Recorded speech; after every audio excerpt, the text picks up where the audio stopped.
In one sense, producer Quincy Jones' warm-up for We Are the World, because he assembled that all-star choir to sing the John and Vangelis song in a new treatment by Donna Summer, State of Independence, and far more progressive and experimental than anything we would have expected. Oh, well, it was both totally elating and completely disheartening when that record came out, because I sort of downed tools. I thought, actually, what can I do that can compete, really? Because it tied together so many elements that I liked. You know, it has that modern synthesizer automaton feeling to it. But at the same time, it had this other thing, which has always been a very big thread in my life, which is gospel music. The incredible lift you get when you put those two things together, when you have that sort of industrial underbelly and then that incredible soaring spirit that the thing has. I think it's so strong and so emotional.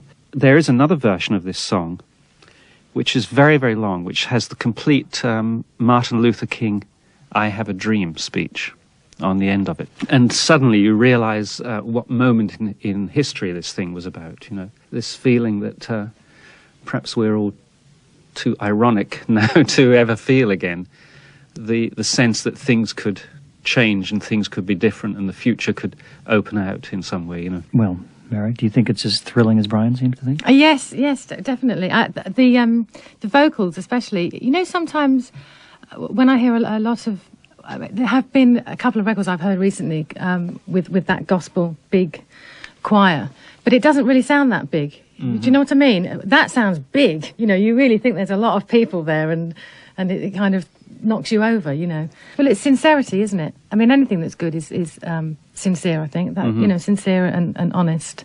Gosh, hark at me. Cue violins. You know, but that's what I believe anyway, that it has to be honest. Well, when something is universal, when it strikes that chord of personal aspiration that we all feel in different ways in our own lives, and suddenly you have a universal song, and that is one, State of Independence by Donna Summer. Now we do have something which is completely different. I don't think anyone listening to Striking Chords could have expected this, which makes it such a wonderful selection from Mari Wilson. Well, I hope there are some people that will recognise it, though. I'm sure there will be, because, again, it reminds me of my childhood. I was very young, and I used to watch this with my dad, probably after doing the Evening Standard crossword, or the Evening News crossword, because that was around then as well, because he was a shift worker, my dad. And it's the TV soundtrack from the Adventures of Robinson Crusoe.